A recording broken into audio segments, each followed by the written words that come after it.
टाकले go by. 12-1 वाजले यायला माघारी. एवढा वेळ हळद असते का कुठं? कसला गोंधळ आणि कसला कशाचं काय माहित. हळदी मिळदी आजकालची कार्यालयातला नुसता गोंधळ गोंधळ. मला तर बायकाच ओळखू आल्या नाहीत, मला आपल्या आईच ओळखू आल्या नाहीत. आई मागे येऊन उभा टाकल्या. मला म्हणल्या मुलं कुठे आहेत ग? आम्ही म्हणलं तुम्हाला काय करायचं माझ्या मुलांवर? ते म्हणले अगं तुझी सासू मी. परत मला असं वाटलं, खूप कसं तरी वाटलं बाबा. आम्हाला ओळखूच आले नाही. आणि कशाचं काय हळदीचं सगळे पिवळे पिवळे झालेले कपडे पिवळे, चेहरे पिवळे, काहीच मला ओळखायला येईना. जेवायला सुद्धा पिवळच होतं. ढोकळा, खिचडी, हे सगळं जेवणाचं सुद्धा येल्लोच, बेतच तसा जेवणाचं. बुटकी नवरी जरा बुटकीच होती नाही हो.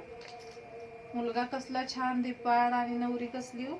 कशाचं काय नवरी आणि नवरा. आताच नवरेच बरोबर राहिले नाही. आता मुलांना कसली मुलगी करून घ्यावा लागली. मुलं कशी मस्त जिम वगैरे लावून मस्त बॉडी बिडी 6 पॅक कमवलेली.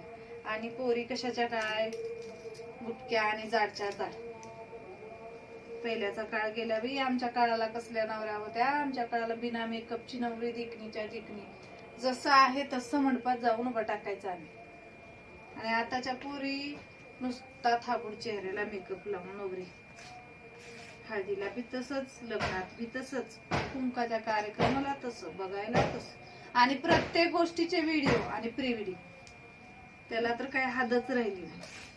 आमच्या काळी नव्हतो, साधा कॅमेरा राहायचा फोटोवाला. तेवढ्याच आठवणी आमच्या काळाला. नाही तर आता काय बाहेर कुठं भेटायला जरी गेले तर त्याची प्री वेडिंग असते. कशी प्री वेडिंग